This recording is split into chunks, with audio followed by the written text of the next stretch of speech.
Comment bien manger? C'est globalement la question qu'on se pose 3 fois par jour, 7 jours par semaine, 52 semaines par an. Et on est perdu. Parce que tout le monde a sa propre définition et même souvent son mot à dire. Bien manger pour sa santé, pour préserver son environnement, pour respecter une démarche éthique ou même encore pour le bien-être animal. Pas étonnant qu'on puisse être perdu au moment de faire ses courses. Nutstalk, c'est le podcast du collectif Innes We Trust qui accueille des agriculteurs, des éleveurs, des sportifs, des experts de la santé et des marques engagées afin de partager leurs meilleurs conseils sur l'alimentation et leur vision de ce qu'est le bien manger. Moi, c'est Mehdi. Chaque semaine, j'accueille mes invités pour vous proposer des discussions brutes et incisives autour des manières de produire, transformer, soigner ou consommer, nous permettant de vivre pleinement chaque instant. Et ce, le plus longtemps possible. Bonne écoute!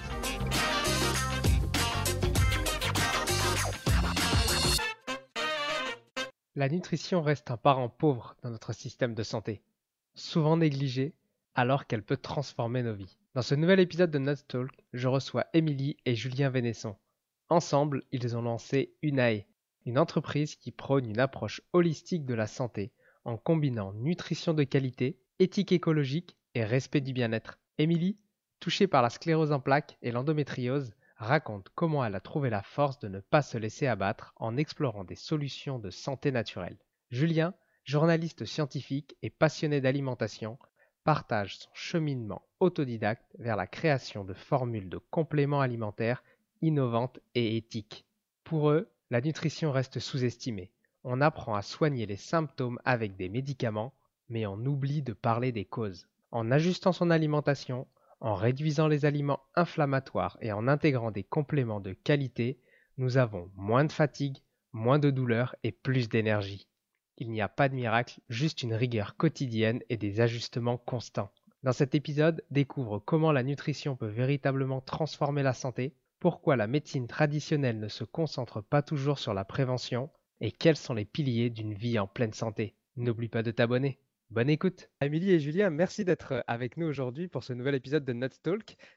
Parce que moi, je voulais vous recevoir parce que vous avez quand même une histoire assez touchante et aussi incroyable parce qu'elle a quand même radicalement changé votre vie, je pense. Alors, avant de rentrer un peu plus dans le détail, est-ce que vous pouvez vous présenter Émilie, je t'en prie, et puis Julien juste après. Alors, moi, j'ai un parcours très éclectique, mais en trame, on va dire, il y a eu deux éléments importants dans ma vie. D'abord, ma santé, qui a quand même ponctué le long de mon existence et qui a fait que je suis arrivée là aujourd'hui. Et puis, ma passion, on va dire, pour les relations humaines, pour la gestion humaine, etc. Et ce qui a fait également que je suis arrivée là aujourd'hui, puisque au sein de l'aventure Unae et puis Mathéos également, je suis un peu multicasquette, mais j'ai également une casquette DRH où voilà, vraiment l'humain me passionne et c'est des questions qui sont centrales pour moi, des préoccupations qui sont globales et qui rejoignent aussi la santé. Voilà, donc je suis euh, co-dirigeante et puis DRH.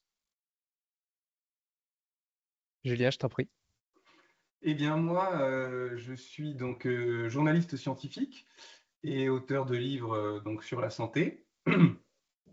Et puis, je suis un autodidacte, donc j'apprends un peu par moi-même, par passion.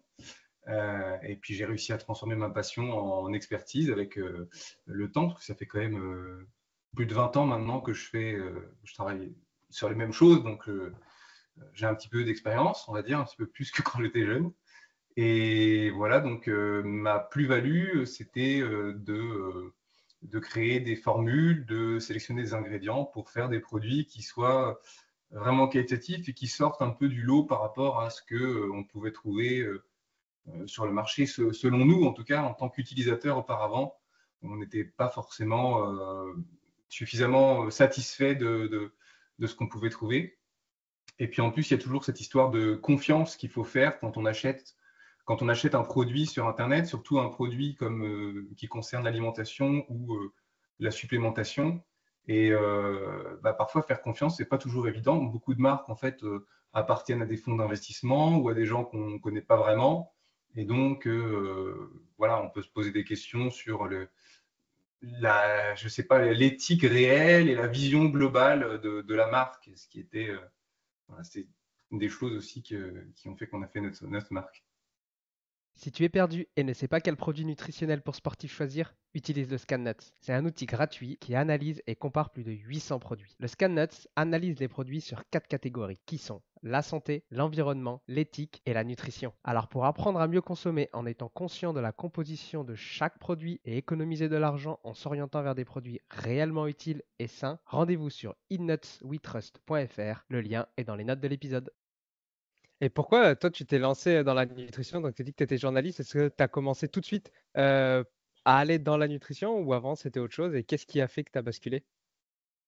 Non, mais c'est pas exactement comme ça. C'est que j'ai eu des gros problèmes de santé en fait peu de temps après mon bac, et donc j'ai dû arrêter mes études et je me suis, j'ai eu des difficultés, on va dire médicales. J'ai connu un peu l'errance médicale comme beaucoup de monde quand il y a des difficultés à faire un diagnostic avec des symptômes qui au départ peuvent être par exemple pas forcément spécifiques. Je sais pas, par exemple la fatigue. Il y a des millions de causes à la fatigue. C'est très difficile parfois de trouver quelle est la cause de cette fatigue. Et au cours de cette errance médicale, j'ai été un peu interpellé par le fait que finalement, on ne me posait pas de questions sur qui j'étais, comment je mangeais, ce que je faisais dans ma vie, etc., mon mode de vie. Et ça m'a un peu interpellé. Alors peut-être qu'à l'époque, j'étais très jeune et j'avais quitté le domicile familial, donc en plus, je mangeais effectivement très mal, etc. Donc peut-être qu'inconsciemment, ça devait me rappeler à moi-même le fait que peut-être il y avait quelque chose à améliorer. Je devais le savoir probablement. Mais en tout cas, voilà, ça m'a interpellé. Et je me suis rendu compte que ben voilà, aujourd'hui, en France, et dans beaucoup de pays, mais en tout cas en France, c'est certain, quand on fait un parcours médical et qu'on est médecin, on n'apprend pas la nutrition. Ça ne fait pas partie des disciplines véritables. On va dire que sur le cursus d'un médecin généraliste, c'est à peu près une semaine de travail. Hein, sur 10 ans d'études, ce n'est pas beaucoup. Et après, on peut se spécialiser pour être médecin nutritionniste, mais le médecin nutritionniste s'intéresse vraiment à des pathologies très précises. Il n'a pas cette vision de prévention et cette vision de, je dirais, oui, principalement de prévention que peut avoir la nutrition sur la santé, qui est plus quelque chose, finalement, un peu paradoxalement, plein de gens qui lisent un peu l'actualité dans des journaux, etc., en connaissent plus sur la nutrition que leur propre médecin. Ce que je trouve un peu étonnant, parce que oui, la santé, ça peut être l'utilisation d'un médicament, par exemple, mais la santé, c'est pas que ça, c'est aussi un ensemble d'autres choses. Voilà. Ouais, je vois, c'est quand même dingue. On pourrait se dire que, comme tu dis, dès qu'on a un problème, on se dirige vers le médecin, vers le nutritionniste, et finalement, en fait, on n'arrive pas à avoir les réponses aux questions qu'on pourrait se poser ou même aux problématiques qu'on pourrait avoir. Et donc, toi, tu t'es dirigé du coup vers le journalisme pour aller creuser ces sujets-là. Mais est-ce que pour d'abord trouver des solutions à tes propres problématiques ou non, plus généralement pour trouver les problématiques aux différents problèmes que toi tu as pu voir?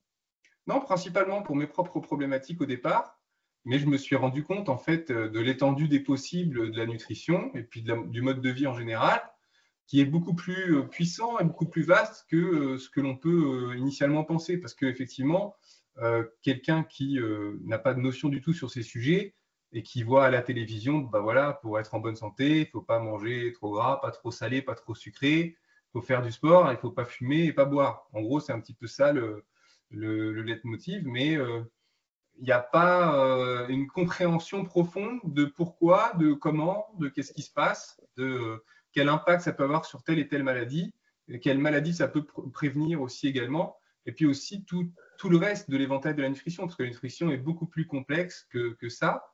C'est d'ailleurs une science particulière parce qu'elle est à la fois facile d'accès sur les notions principales, mais quand on commence à rentrer dans le détail, elle devient extrêmement complexe. Donc c'est un peu comme un océan, quoi, on avance dans la mer et en fait, plus on avance, plus ça s'élargit. Alors qu'on aurait tendance à croire que plus on a de connaissances, plus ça se rétrécit et qu'il y a moins en moins de choses à apprendre, mais là, c'est complètement l'inverse.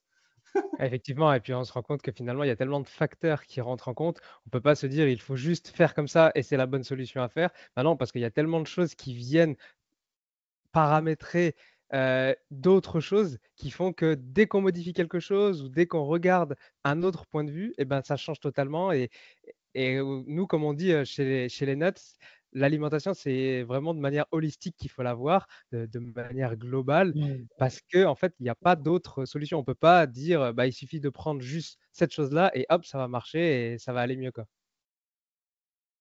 Et d'ailleurs, Émilie, toi, donc tu as dit que tu avais aussi eu des problèmes de santé. Est-ce que du coup, tu peux nous expliquer un petit peu bah, ces problématiques et comment tu en es venu à t'intéresser à la nutrition, à l'alimentation? Eh bien, parce que, ben, comme je disais, j'ai un parcours de santé un peu particulier et j'ai été confrontée au labyrinthe thérapeutique.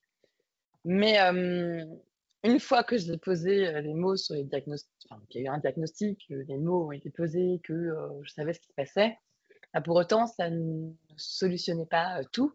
Parce qu'effectivement, euh, j'ai parlé plus, on va dire, publiquement de la sclérose en plaques. Et c'est vrai que c'est généralement une maladie qui impressionne, et à juste titre. Mais j'ai également une endométriose assez sévère, assez profonde, avec laquelle je me suis beaucoup battue et qui, mine de rien, est quand même aussi une maladie pour laquelle il n'y a pas de solution, une maladie extrêmement invalidante, et que, à un moment donné, moi, non seulement je n'avais pas du tout envie de me gaver de médicaments, sachant que ça n'allait pas solutionner les choses, et j'avais vraiment ce questionnement en fait tout le long de mon parcours, de me dire mais qu'est-ce que je peux faire moi. Quels sont les mécanismes? Est-ce qu'il y a des choses sur lesquelles on peut travailler, comme l'inflammation? Qu'est-ce que je peux faire pour améliorer? Parce que de toute façon, attendre qu'il se passe quelque chose de l'extérieur ne va pas améliorer moi, ma qualité de vie. Et puis, c'était psychologiquement pas possible pour moi de m'imaginer passive. Je pensais véritablement qu'il y avait quelque chose à faire. Comme Julien, c'est vrai que, alors, c'est pas forcément des pathologies où à la base on va se dire il y a eu un problème du mode de vie et donc il y a eu un problème de prévention au niveau de l'alimentation, puisque là on est typiquement sur des maladies qui sont quelque chose qui soit des origines épigénétiques possiblement comme l'endométriose, des origines immunitaires comme la sclérose en plaques, mais Est-ce que tu peux nous expliquer très rapidement un peu les symptômes ou ce que c'est la sclérose en plaques et également ce que c'est l'endométriose, juste pour les auditeurs qui ne savent pas du tout ou ne se rendent pas compte de ce que c'est? oui, alors après, je vais rester très mesurée dans la mesure où il faut garder à l'esprit que il y a des scléroses en plaques, il y a des endométrioses. Ce sont des maladies qui sont polymorphes et qui sont à des degrés de gravité vécus différemment par les personnes qui en sont atteintes. Donc, je reste. C'est important pour moi de parler en tant qu'expérience personnelle, puisque je ne voudrais pas supplanter, donner l'impression que je suis la voix de la vérité. En tout cas, c'est mon vécu. Alors, pour la sclérose en plaques, ça a été assez progressif. Et moi, la problématique que j'ai eue, en plus, c'est que comme j'ai eu plein de symptômes parce que j'avais deux pathologies, ça a forcément compliqué les choses. Elles ont en tout cas en trame commune un vrai problème de fatigue chronique, puisque l'organisme se fatigue, puisqu'il y a de l'inflammation, etc., notamment dans le cas de l'endométriose. Donc, pour la sclérose en plaques, ce sont des manifestations neurologiques, donc de l'ordre de la sensation, de la motricité. Pour moi, ça a été assez progressif puisque j'ai commencé au début de la vingtaine avec une névrite optique. Donc, c'est-à-dire que j'ai eu un voile qui s'est placé devant mes yeux, enfin, surtout mon œil. Et puis ensuite, ça a été par poussée. Alors, j'ai mis du temps à le comprendre, hein, bien sûr, parce qu'au départ, je ne comprenais pas ce qui m'arrivait. Donc, ben, par exemple, plus pouvoir commander ma jambe, plus pouvoir commander mon pied, donc l'attaque de la jambe qui ne se fait plus. On passe un examen, on vous prend pas trop au sérieux, on vous dit qu'effectivement il y a quelque chose qu'on constate, mais allez hop, ça va aller mieux. Et puis Un petit verre de vin des rouge à paresseux. essayer. Voilà, ça va aller, vous êtes jeune, vous avez de l'énergie. Surtout que ça a été toujours assez trompeur me concernant, mon énergie. J'avais des fourmillements, j'avais l'impression que mes jambes étaient plongées dans une bassine d'eau alors que rien. J'avais voilà, des sensations dans le corps qui étaient contradictoires. J'avais des pointes, des pertes de sensations et en même temps des pointes de douleur dans les membres. Voilà, donc c'était quand j'ai rencontré Julien, je marchais avec une canne parce que j'avais eu une très très grosse poussée et je ne pouvais plus marcher convenablement, c'est-à-dire que je n'avais pas de maîtrise de mes membres. Et d'ailleurs, je l'ai constaté quand ensuite j'ai commencé le programme qu'on a élaboré ensemble. Quand il a fallu aller en salle de sport, pousser, pousser du poids, etc., je n'arrivais pas à commander mes membres et donc je n'arrivais pas à gérer mes mouvements. Donc ça, c'est l'aspect hyper handicapant de la sclérose en plaques, c'est que progressivement, en fait, par poussée, on a, en tout cas pendant le temps de la poussée, une perte de motricité et ensuite la poussée s'en va, mais il se peut, et c'est la problématique, c'est que ça laisse des séquelles et que donc on ne récupère pas complètement de la poussée précédente et ça dépend de l'intensité de la poussée. Et elle est souvent corrélée à des épisodes de stress. En tout cas, c'est amplificateur, évidemment, puisque le stress est un facteur aggravant, qui fait partie, évidemment, de tout le champ des éléments qui peuvent influer sur la maladie. Quant à l'endométriose, c'est une maladie qui est encore mal comprise, puisque c'est une maladie qui touche énormément de femmes, et qu'on nous a appris à gérer nos douleurs, et qu'on nous a appris que c'était normal de souffrir de sa féminité, notamment d'avoir mal pendant les règles. Simplement, l'endométriose, ce sont des douleurs très anormales pendant les règles qui peuvent véritablement vous coucher et vous obliger à prendre des médicaments extrêmement forts pour faire passer la douleur. Et généralement, c'est aussi une douleur qui intervient tout le long du cycle. C'est-à-dire qu'à partir du moment où vous avez des lésions, que c'est que l'endométriose, c'est du tissu qui s'apparente à l'endomètre qui pousse en dehors de l'utérus. Ça veut dire que vous allez avoir possiblement des adhérences entre vos organes, puisque ça crée une forme de tissu adhésif entre les organes. Vous allez avoir comment dire, des excroissances, des sortes de boules en fait de sang qui vont s'accrocher à vos ovaires, à vos intestins possiblement. Et c'est une maladie qui réagit aux hormones, c'est une maladie qui est évolutive et qui est récidivante. C'est-à-dire qu'à partir du moment où vous avez un foyer d'endométriose, on vous le retire au bout d'un moment parce que c'est trop important, eh bien, il a de grandes chances, si on peut parler comme ça, de revenir. Et il y a plusieurs stades de l'endométriose, puisque il y a des endométrioses qu'on peut estimer entre guillemets superficielles et d'autres plus profondes et plus sévères parce qu'elles vont attaquer les organes, notamment les ligaments utérosacrés, comme je vous disais, le rectum, les intestins, etc. Donc, ça a vraiment un impact sur la qualité de vie qui est absolument monumental.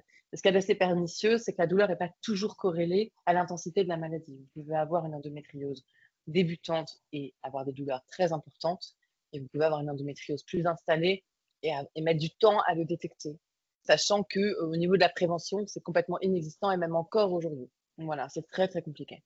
Et c'est une maladie qui cause de l'infertilité dans la moitié des cas. Donc, tu as dû jongler entre ces deux maladies. Tu as dit juste avant que tu ne t'es pas laissé faire. Pourquoi? Parce qu'il y a quand même des personnes qui, quand il leur arrive quelque chose, bah, elles s'effondrent, elles n'arrivent plus à aller de l'avant, à essayer de voir, j'ai envie de dire, le positif et d'essayer de se relever. Toi, tu as l'air d'avoir fait totalement l'inverse et ben, d'avoir totalement, alors je ne vais pas dire éradiquer la maladie, mais d'avoir fait les efforts nécessaires pour t'en sortir et aujourd'hui, ça va beaucoup mieux. Alors, qu'est-ce qui a fait que toi, tu as voulu te battre? Alors, c'est une excellente question. Déjà, je pense que structurellement, j'ai cet aspect-là très déterminé et que j'ai un amour profond pour la vie. Et je pense que ça, c'est une armature qui m'a toujours aidée à être résiliente. Ensuite, c'est vrai que après, c'est des parcours de vie, hein. Je pense que je suis fondamentalement comme ça. Et ce qui m'intéresse aussi, vraiment profondément dans toutes les expériences que je vais vivre, et la santé n'y échappe pas, c'est comment de la contrainte on fait naître une opportunité.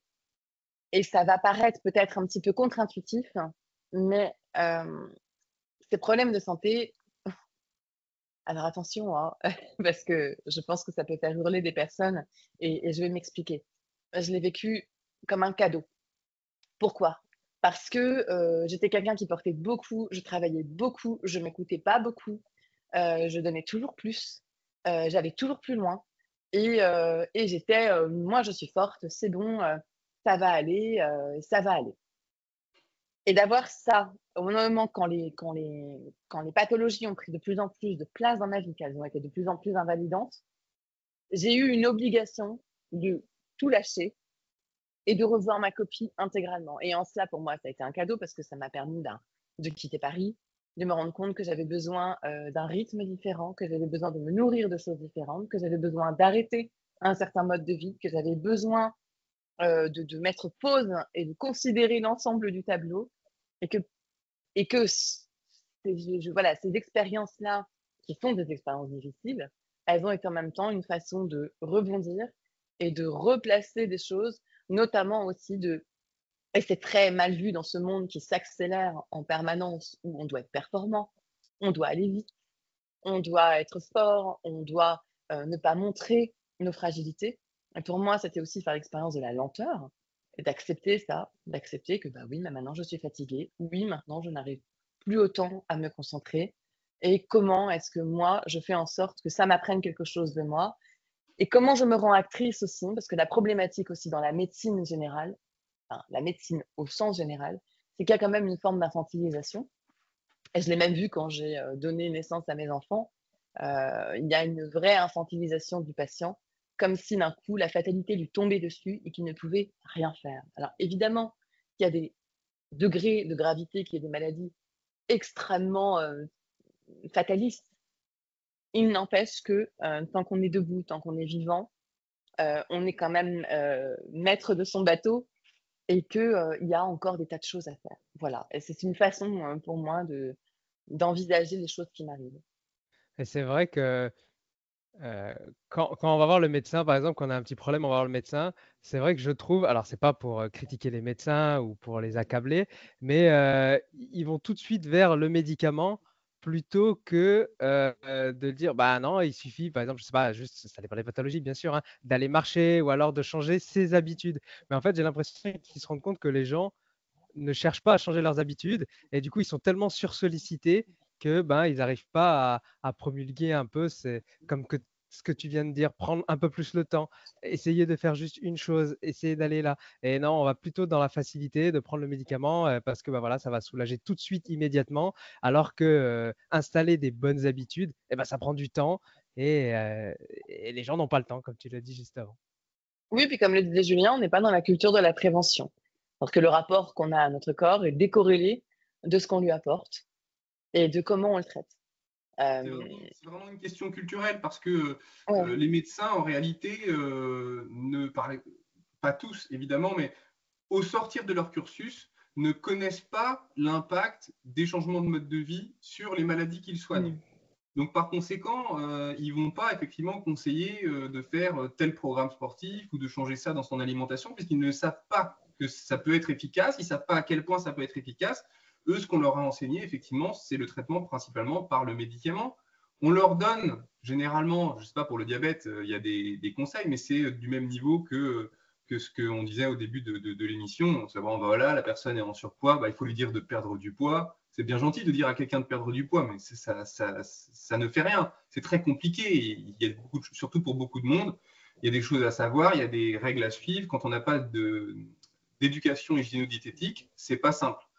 Et donc, bref, je voulais juste faire cette précision pour pas que nos amis médecins qui nous écoutent aient l'impression qu'on leur tire dessus, parce que c'est pas le cas. C'est aussi une problématique de formation. Malheureusement, bah, le travail de médecin aussi étant très très prenant, bah, le médecin, une fois qu'il a terminé ses études, il va suivre la formation continue qui est obligatoire, mais il n'a pas forcément le temps à côté de lire toute l'actualité scientifique et médicale en nutrition, et on peut le comprendre. Donc, c'est sûr que c'est un problème, et effectivement, c'est un problème de culture et de société, quoi. Oui, effectivement, le médecin, il est là pour guérir quand on a vraiment une maladie, hein, c'est un médecin. Le nutritionniste, il est là quand on a plus des soucis, comme tu l'as dit au début de l'épisode. Mais du coup, Julien, je te pose la question, est-ce qu'il ne faudrait pas une nouvelle catégorie de personnes qui nous enseignent ou qui nous montrent un peu la voie à suivre dans cette prévention? Bah, pour moi, non. Je pense que l'idéal, ce serait que dans le parcours des médecins, de tous les médecins, il y ait l'intégration en tout cas, une bonne partie de ce qu'on sait sur l'impact de l'alimentation, du mode de vie, et faire comprendre aussi la synergie qu'il peut y avoir entre le traitement classique et l'approche plus naturelle, etc.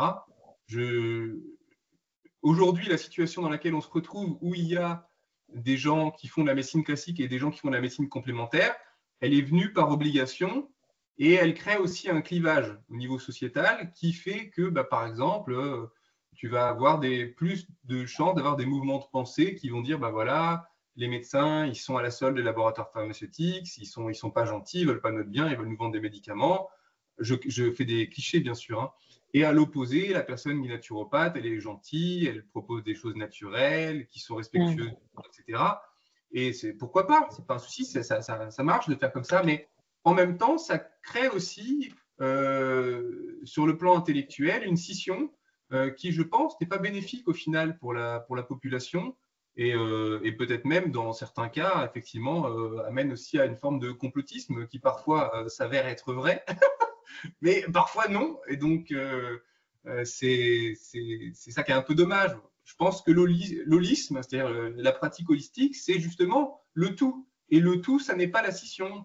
Donc par conséquent, c'est aussi l'entente entre toutes les approches. Pour moi, ce serait l'idéal. Maintenant, est-ce qu'on va y arriver un jour? Oui, mais pas demain, hein. Ça prend du temps, en effet.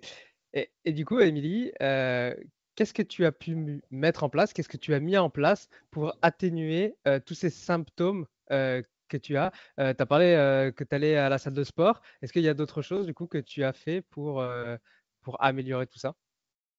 Il y a des choses dont on a parlé, et je pense qu'on a parlé absolument de tout dans le livre que l'on a fait ensemble.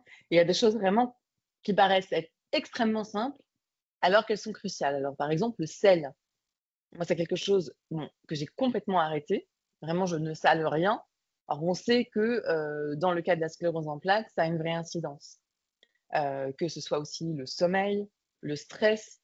Et alors, attention, hein, moi, je ne suis pas parfaite, je suis un humain. Donc, il y a eu des moments où j'ai réussi à être au top dans ce que je faisais de bien pour moi et des moments naturellement de relâchement parce que selon les aléas de la vie, selon les choses, etc., puis que c'est pas toujours évident de rompre complètement avec certaines de nos habitudes et puis parfois elles nous reviennent. Mais il a fallu de toute façon que je passe par des périodes extrêmement strictes pour pouvoir après naviguer, déplacer le curseur et voir jusqu'où c'était acceptable, pas acceptable. Je parle de ça notamment au sujet du gluten. Moi, globalement, je n'en mange pas beaucoup, mais je m'autorise à le faire à des moments parce que, mais je vois bien quel type de gluten je supporte et quel type de gluten je ne supporte pas.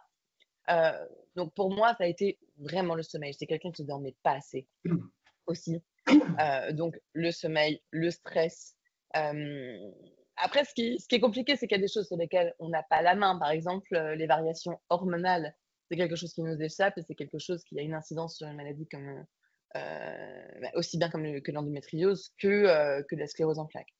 Donc pour moi, il y a eu des choses un petit peu, on va dire, un socle de ça, on revoit la copie, on enlève, on mange différemment, on élimine tout ce qui est inflammatoire, on élimine tout ce qui peut exciter l'immunité, la vitamine D aussi.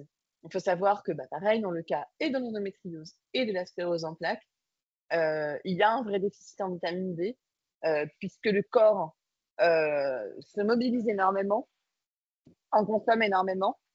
Et aujourd'hui encore, enfin tous les jours, moi je prends des doses extrêmement hautes de vitamine D et je suis voilà, dans des bons niveaux de vitamine D. Donc s'il y avait vraiment des choses hyper importantes, oui, le stress, le sommeil, le sel, suffisamment de vitamine D, le sport évidemment, mais moi j'ai eu un moment où j'ai été extrêmement intense au niveau du sport parce que c'est vraiment aussi ce qui m'a sorti la tête du bocal. Et puis après, bon, voilà, je suis devenue maman, et puis, il ne faut pas oublier que c'est pas toujours simple de s'inscrire dans une routine, de trouver vraiment, de remettre de la place pour soi, etc. Mais cette mise en mouvement, elle est nécessaire, vraiment. Ouais, et j'en profite pour dire que comme tu as dit, il faut prendre le temps, il faut faire petite chose par petite chose et voir les Ouais. améliorations et c'est surtout sur le long terme. Il faut pas se dire: «Je vais le faire là et puis dans 2 jours j'aurai les résultats», quoi. Non, Je pense que c'est vraiment sur le long terme, que pour tous les objectifs, hein, que ce soit dans l'alimentation, dans le sport, peu importe, il faut prendre le temps et de mettre en place des petites habitudes tous les jours pour les inscrire. Et moi, ce que je trouve qui est important, c'est prendre du plaisir à le faire. Faire tout vraiment à les fait. choses où, parce qu'en fait, le faire du sport, il y a 1000 façons de faire du sport. Trouver celle où bah, on est motivé à y aller et pas où à chaque fois qu'on se dit ah, je faut que je fasse mon sport, on souffle, on est énervé. Enfin, non. Et il faut aussi pas confondre motivation et discipline. C'est-à-dire que ça peut être facile d'être motivé parce qu'il y a quelque chose qui nous motive pour aller faire un petit peu de sport, etc. Mais c'est plus important sur le long terme d'avoir de la discipline que de la motivation. Parce que dans tous les cas, bah, y a des jours où on n'a pas très envie, même si on adore le sport que l'on fait, on est moins en forme, etc. Et l'important, c'est de faire un petit peu quand même, plutôt que de rien faire du tout. C'est un petit peu ça. Alors que la motivation, par essence, elle est fluctuante. Donc, c'est important, bien sûr, d'être motivé, mais ça ne fait pas tout. Et d'ailleurs, j'irais presque à dire que, parce que j'ai un ami qui me dit qu'il n'a pas envie de faire quoi que ce soit, je dirais de façon générale d'ailleurs, et j'en viens à lui dire, en fait, ça n'est pas un argument. Est-ce que c'est important? Finalement, non. Si on a des difficultés à être motivé pour les choses et qu'on attend toujours à être motivé pour les faire, bah, en fait, on ne le fait jamais. Donc, c'est pas si important que ça, quoi. Faut pas s'attarder là-dessus. Après, ça ne veut pas dire non plus qu'il faut devenir militaire et puis dire, voilà, tous les jours, je vais m'entraîner comme un champion, etc., etc. Non. Mais c'est l'important de l'idée de la régularité et du suivi, qui, je pense, est un peu, je veux dire, pour beaucoup de domaines de la vie, est un peu la même, quoi. Donc, si on décide de faire du sport, bah, par exemple, ça peut être bien de dire, je sais pas, je vais faire 2 ou 3 séances par semaine et peut-être que ça ne sera pas les jours qui étaient prévus, ça ne sera pas la durée qui était prévue, ça ne sera pas l'intensité qui était prévue, mais il y aura quand même eu l'action de faire la chose.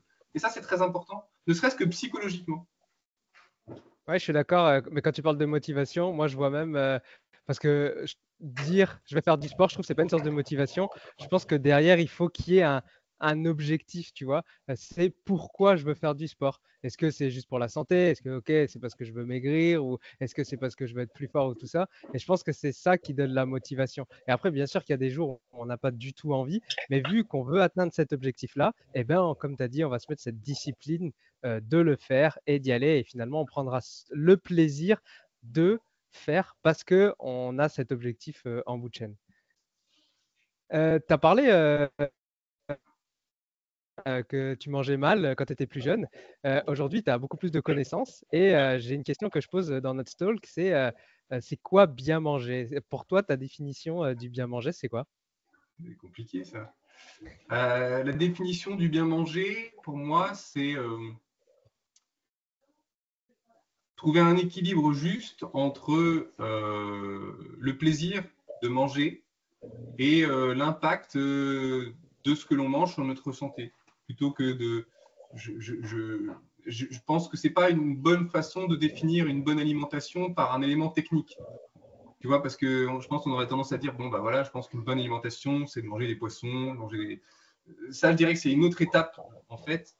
Et en fait, ça peut devenir tellement compliqué dans la réflexion qu'on peut ne pas s'en sortir. Mais c'est important de choisir des aliments et de manger des choses qui sont, on va dire, reconnues, en tout cas dont on suppose au minimum qu'elles ne sont pas néfastes. Et parmi toutes ces possibilités, faire en sorte qu'il y ait du plaisir quand on mange, parce que l'alimentation, c'est du plaisir. La difficulté qu'on a, c'est que quand on vient d'une alimentation très mauvaise, de mauvaise qualité, déséquilibrée, etc., eh bien, on a accroché notre notion de plaisir à des aliments qui ne sont pas bons pour notre santé. Et par conséquent, notre vision est floue. On est un peu dans le brouillard. Et il faut passer par une période où on va manger des aliments plus simples, plus naturels. On va trouver ça peut-être moins bien, temporairement, le temps que notre corps se réapproprie son naturel et vraiment ensuite comprenne vraiment ce dont il a besoin. Je veux dire, par exemple, moi, c'est vraiment extrêmement rare que j'ai envie de manger un truc, je sais pas, un truc malsain. Je cherche un exemple. ça arrive de temps en temps. Oui, mais c'est pas une envie Voilà. irrépressible. Tu vois ce que je veux dire? Comme on peut Mhm. avoir quand on est jeune, on se dit ah ouais, là, je Bien vais sûr. absolument manger un burger ou je sais pas quoi. Non, c'est parce que Ouais. c'est un moment particulier qui fait que bah là, oui, ça peut être sympa de manger un burger tous ensemble ou quelque chose comme ça. C'est quand même pas la même chose, hein. Est-ce que c'est plus pour ce moment de partage là, parce que tu viens de dire manger un burger tous ensemble, et du coup il y a ce tous ensemble qui vient avec. Bah, Est-ce que parfois, c'est pas l'assimilation entre burger et tous ensemble qui joue? parfois oui, quand on veut aller au restaurant avec des amis, par exemple, ben, l'important c'est aussi les amis, c'est pas uniquement ce que l'on mange. Et par conséquent, on ne peut pas demander à tout le monde d'avoir la même alimentation que nous. Et voilà, il y a un peu, c'est vrai que je sais pas, les frites par exemple, c'est quand même un truc qui est universellement trouvé sympathique à manger. Pas par tout le monde, mais par une grande partie de la population. Et donc, est-ce que c'est grave de manger des frites une fois tous les 36? Non, je ne pense pas que ce soit problématique. Et peut-être même d'ailleurs que si on avait des études là-dessus, peut-être qu'en manger de temps en temps, mais peu, c'est peut-être même bénéfique parce que ça peut créer un stress oxydatif, quelque chose qui agresse un peu l'organisme et le pousse à améliorer ses propres défenses. Donc voilà, c'est un peu comme l'histoire de Jeanne Calment qui fumait des petits cigarillos, toutes petites cigarettes en très petite quantité, mais elle a quand même vécu très très longtemps. Alors on ne peut pas dire que c'est uniquement, voilà, on ne peut pas faire un lien direct entre les deux événements, mais on a en tout cas aujourd'hui des preuves qui montrent que les choses qui peuvent être très mauvaises en grande quantité peuvent être bénéfiques en toute petite quantité. Ça dépend de quelle chose, mais en tout cas, pour certaines choses, oui. Moi, j'aimerais ajouter la partie psychologique de ce qui est bénéfique aussi. C'est-à-dire que ce soit pour quelqu'un qui n'a pas de problème de santé ou pour quelqu'un qui en aurait et pour lequel il y a une urgence à faire très attention, on ne peut pas en fait tenir sur la longueur, hein, c'est un marathon, hein. On ne peut pas tenir sur la longueur une forme d'ascétisme. On a besoin aussi d'avoir des soupapes et de se les autoriser, puisque le danger, c'est que quand on se met dans une posture qui peut-être se veut absolument rigoureuse, on peut aussi générer des frustrations, on peut aussi se dire c'est dur, je ne vais pas tenir parce que du coup je me suis privée de ça, de ça, de ça. Alors que dans l'esprit, et c'est un peu aussi ce que disait Julien sur la pratique sportive, c'est se dire en fait c'est pas grave si je vais au sport et que ma séance elle était moins bonne, qu'elle a duré moins longtemps, etc. Je l'ai fait et c'est pareil, c'est pas grave. J'ai mangé, je m'autorise à manger de temps en temps des choses qui sont plus dans mon quotidien, etc. Mais je le fais de temps en temps et ça peut rester un plaisir, etc. Ça permet quand même d'être beaucoup plus dans l'équilibre dans notre façon d'aborder la nourriture. Ceci d'autant plus qu'on a quand même cette habitude de la nourriture récompense. C'est comme ça qu'on a toujours éduqué les enfants en leur disant si tu es sage, tu auras une glace, tu auras quelque chose. Et c'est toujours la malbouffe qui est mise en face. La notion de plaisir par la nourriture transgressive, c'est quelque chose vraiment qui s'inscrit depuis qu'on est tout petit. Et c'est quelque chose qui déporte aussi notre rapport à la nourriture parce que la notion de plaisir, elle est multiple. Or, on peut prendre énormément de plaisir à manger une excellente salade composée et que ce rapport-là aussi à ce qui nous fait du bien, je pense que vraiment, c'est ce que aussi tu disais tout à l'heure, c'est qu'il ne s'agit pas d'être parfait.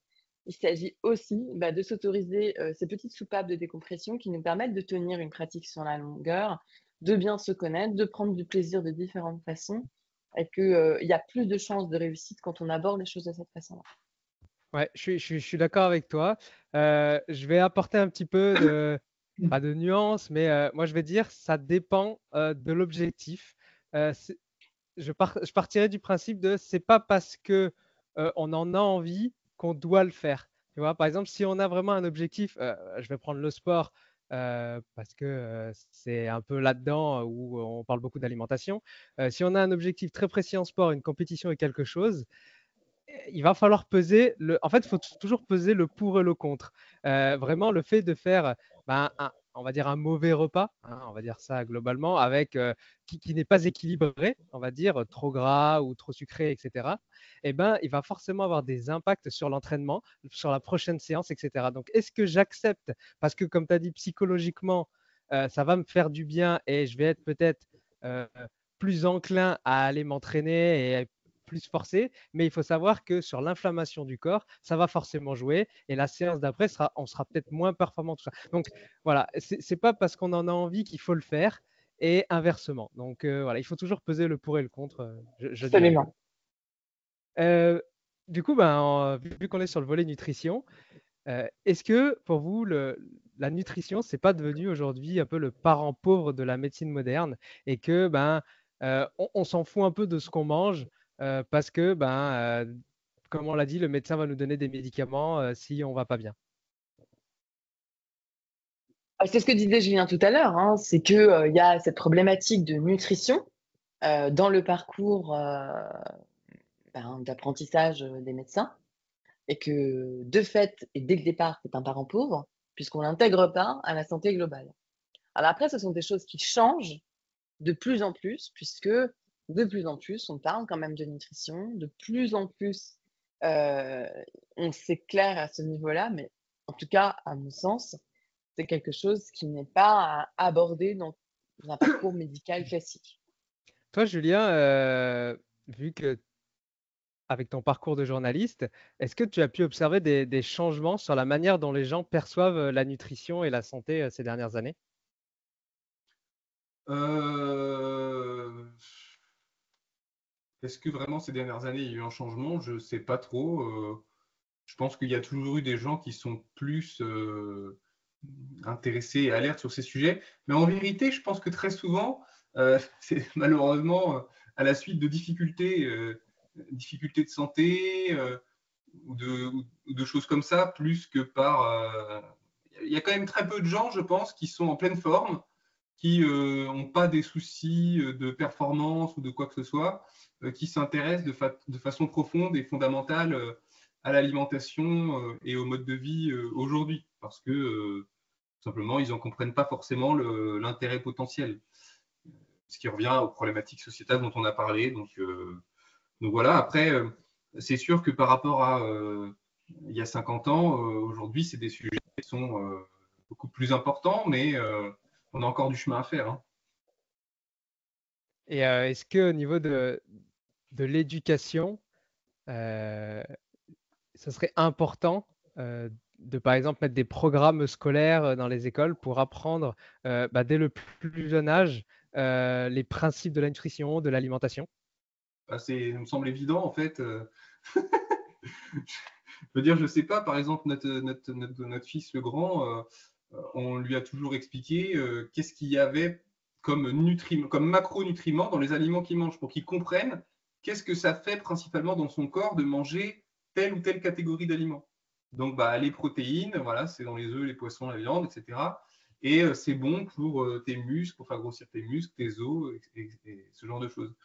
Et puis, les fruits et légumes, ça apporte des fibres. Et les fibres, c'est important pour que tu fasses des bons caca, que tu n'aies pas mal au ventre, etc. Et pareil, les glucides, ça va donner de l'énergie. Alors, c'est très simpliste, évidemment, parce qu'il est petit, mais c'est une base qui n'est pas compliquée et qu'effectivement, on pourrait aussi apprendre à l'école. C'est pas trop voilà, compliqué, mais c'est important déjà parce que c'est le début d'une assiette équilibrée, en fait, qui est les nutriments dont on a besoin. Et c'est sûr que si on n'a pas cette base-là, il manque quelque chose quoi, pour plus tard. Donc oui, ça serait bien. Peut-être que ça va venir, hein, parce qu'il y a de plus en plus d'écoles qui déjà utilisent du bio dans les cantines, surtout les petites écoles. Et donc, ça veut dire qu'il y a une sensibilisation, mais elle n'a pas encore descendu au niveau de l'enfant, parce que, je ne sais pas, on a toujours tendance à croire que les enfants ne comprennent pas certaines choses, alors qu'en fait, ils comprennent très bien. Ah, c'est vrai qu'aujourd'hui, c'est devenu problématique, hein. Il y a des enfants qui font pas la différence entre un concombre et une courgette.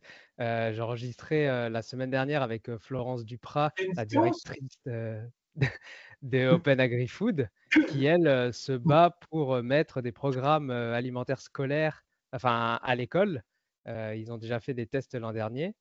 Donc, c'est vrai que c'est quand même important pour que les enfants se reconnectent un peu à la nature, à l'alimentation et comprennent, comme tu as dit, ce qu'ils mangent. Parce qu'aujourd'hui, les fast-food et tout ça, en fait, c'est tellement facilement accessible et on se pose plus de questions en fait, sur ce qu'on mange. Tout à fait.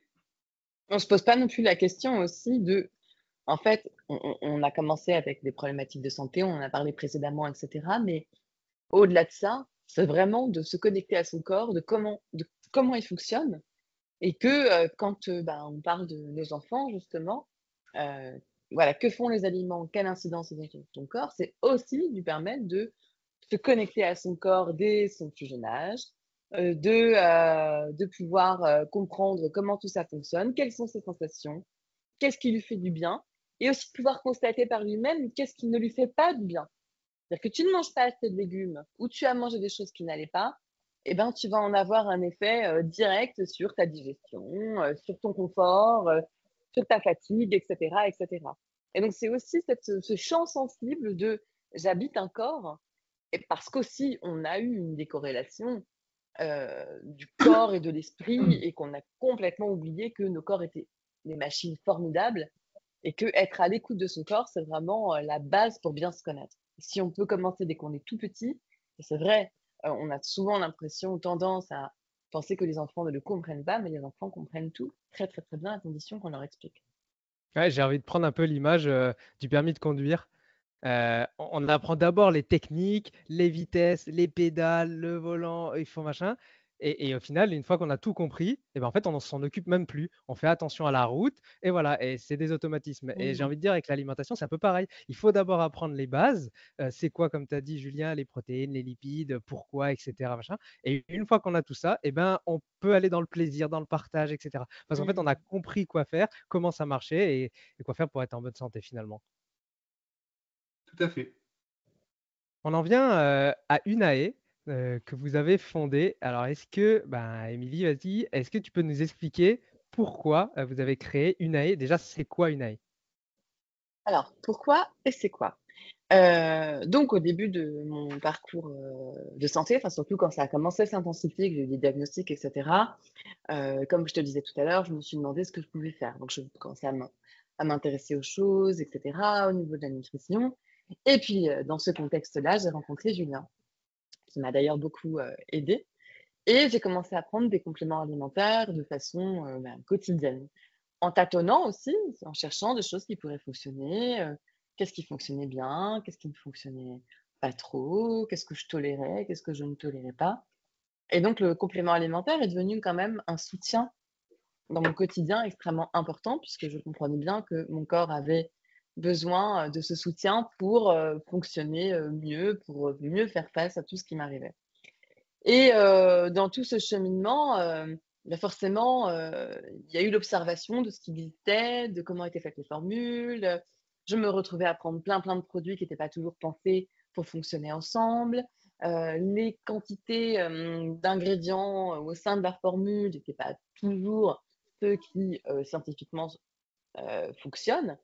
Et puis, des excipients, des choses et cetera où on se disait: «Mais qu'est-ce que ça fiche là?» Julien, lui, en parallèle, et en fait, c'est vrai qu'on a co-nourri nos réflexions ensemble, puisque lui aussi partageait énormément avec moi, puisque son métier, c'était justement de créer des formules pour d'autres laboratoires de compléments alimentaires. On échangeait aussi beaucoup sur cette frustration, c'est-à-dire que entre le moment où il proposait une formule, qu'il élaborait, etc., et le moment où il y a eu une fabrication de produits et qu'il s'était mis sur le marché, il y avait un monde qui s'était passé. On n'avait pas mis les ingrédients d'une extrême qualité parce qu'il fallait maîtriser les coûts. On avait mis des excipients pour faciliter les mélanges ou la fabrication en elle-même. On n'avait pas des quantités d'ingrédients intéressantes, etc., etc., etc. Et chemin faisant, mais petit à petit, l'idée a émergé de se dire, mais en fait, on a probablement notre mot à dire en fait dans ce champ infini du complément alimentaire. Et ce, sur plusieurs sujets, il y avait effectivement de pouvoir se dire, mais quand on prend des compléments alimentaires, déjà, on veut prendre soin de sa santé, donc c'est antinomique avec le fait d'avoir des excipients qui sont potentiellement controversés, etc. Quand on veut prendre soin de sa santé, on a aussi besoin d'une confiance, qu'en fait, c'est compliqué de prendre des substances et de se sentir en confiance avec ça. Aujourd'hui, de plus en plus de personnes se posent des questions, il y a l'information qui est de plus en plus disponible. Et donc, ce rapport-là de je veux prendre un produit des yeux fermés, pour nous, c'était extrêmement important. Et puis, il y avait la dimension effectivement éthique et écologique, puisque de la même façon qu'on parle de santé, pour nous, il était antinomique de parler de santé et de bien-être, tout en ayant des contenants en plastique qui ont un impact sur la santé globale humaine et la santé globale de notre planète, et que on est du vivant. Et que pour nous, il y avait une équation un petit peu non seulement capitale et puis qui semblait impossible à réconcilier. Et ça a été vraiment une envie qui a émergé. À un moment donné, on s'est dit, on y va. Donc, unae, ça veut dire uni en latin, puisque c'était aussi une façon d'avoir cette notion de on réunifie tout. On est dans des formules aussi qui sont pensées pour fonctionner ensemble. On pense global. Et puis aussi parce qu'il y avait effectivement une parole un petit peu particulière. Il y avait une prise de parole un peu particulière dans ce domaine du complément alimentaire. Donc, ça nous a paru évident. Et c'est comme ça qu'on est arrivé là.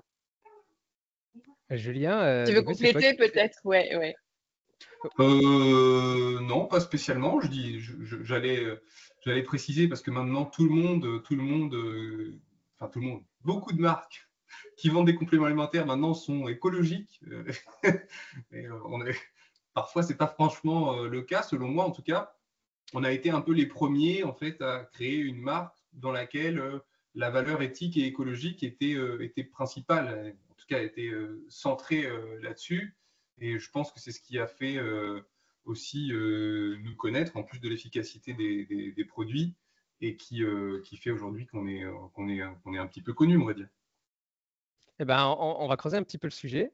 Du coup, moi, j'aimerais d'abord parler qu'on parle de la formulation un petit peu des produits, vu que c'est toi qui t'en occupes. Comment est-ce que tu choisis les ingrédients pour les compléments? Et quand un utilisateur doit choisir, entre guillemets, un complément, à quoi il doit faire attention et qu'est-ce qu'il doit éviter? Alors, pour choisir les ingrédients, j'ai une liste devant moi, je ferme les yeux, puis je clique au hasard. Alors, je ne pourrais pas répondre à la question comme ça parce que ça dépend d'abord du produit en question. C'est un petit peu trop vaste comme question.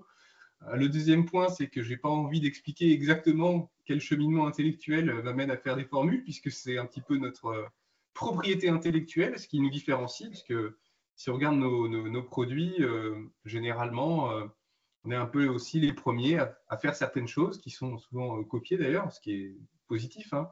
Mais voilà, je ne veux pas forcément qu'on comprenne toute notre réflexion.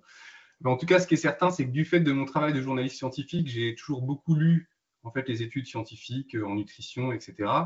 Et donc, par conséquent, j'ai toujours été très intéressé par les nouvelles découvertes, l'impact des nutriments, etc. sur la santé. Donc, ça a joué quand même un rôle très important sur l'élaboration des formules. Après, on fait un très très gros travail de sourcing, c'est-à-dire de recherche d'ingrédients qualitatifs, puisque pour nous le challenge est très compliqué par rapport à d'autres marques, parce qu'on doit réunir des critères qui sont complexes. Par exemple, du fait de notre engagement écologique, on essaye toujours de privilégier des matières premières qui soient les plus proches de nous physiquement, produites les plus proches de nous. Et ça, c'est pas franchement facile parce qu'en vérité, il y a des ingrédients qui ne sont pas fabriqués en Europe et même certains ingrédients qui ne sont fabriqués qu'en Chine. Et donc, dans ce cas, on n'a pas le choix, mais il faut aussi qu'on choisisse des ingrédients d'origine chinoise, mais qui soient plus qualitatifs que peut-être d'autres que l'on peut trouver sur le marché. Et puis, on va privilégier, sinon, pour tout ce que l'on peut, les sourcings européens. Mais enfin, c'est pas parce que c'est européen que c'est formidable. Il faut aussi quand même que la qualité soit au rendez-vous, la pureté également. Quand on achète des végétaux aujourd'hui, c'est très compliqué par rapport aux résidus de pesticides et à toutes ces choses-là. Même en bio, il ne faut pas croire, il y a des plantes en complément alimentaire qui étaient vendues en bio à une époque et qui aujourd'hui ne le sont plus parce qu'elles ont perdu leur certification, justement parce qu'il y avait des irrégularités. Je dirais que c'est plus compliqué pour moi de vendre du bio en complément alimentaire que de vendre du bio dans l'alimentaire. Donc voilà, il y a plein de problématiques. L'autre chose aussi, c'est que de notre côté, on fait très très attention à tout ce qui est additif. Comme le disait Émilie, il y a beaucoup d'additifs, d'excipients qui sont connus pour avoir des effets problématiques sur la santé et qu'on retrouve dans certains produits jusqu'à il n'y a pas longtemps. Bon, maintenant, ça a été interdit, mais jusqu'à il n'y a pas longtemps, on trouvait encore du dioxyde de titane dans les compléments alimentaires, qui est un agent blanchissant et qui maintenant est interdit parce qu'il y a des risques potentiels pour la santé, mais il y a d'autres molécules qui sont autorisées et qui récemment, par exemple dans l'étude Nutrinet Santé, ont été associées à des augmentations des risques de cancer par exemple le carboxyméthylcellulose, qui est un additif utilisé parfois dans des compléments, ou d'autres additifs. Donc voilà, on fait très attention à utiliser des choses qui soient pures, ou alors des additifs qui soient vraiment respectueux de la santé et plus naturels possible. Parfois, c'est très compliqué, et donc voilà, ça nous prend beaucoup de temps. Ça explique aussi le tarif des produits, parce que beaucoup de gens voient bien que le tarif chez nous est un peu premium. Ce n'est pas uniquement une question d'être une marque haut de gamme, c'est que dans la recherche qui est la nôtre, où on concilie un petit peu tout, c'est compliqué. Et les tarifs, forcément, il y a un impact dessus. Je veux dire, entre de la vitamine C qui est fabriquée en Écosse et de la vitamine C qui est fabriquée en Chine, ça n'a absolument rien à voir au niveau du tarif. Et donc, forcément, ça se ressent obligatoirement sur le consommateur. Et c'est un petit peu comme ça pour tout. Donc, en fait, nos marges ne sont pas si importantes, sont même plus faibles que beaucoup de concurrents.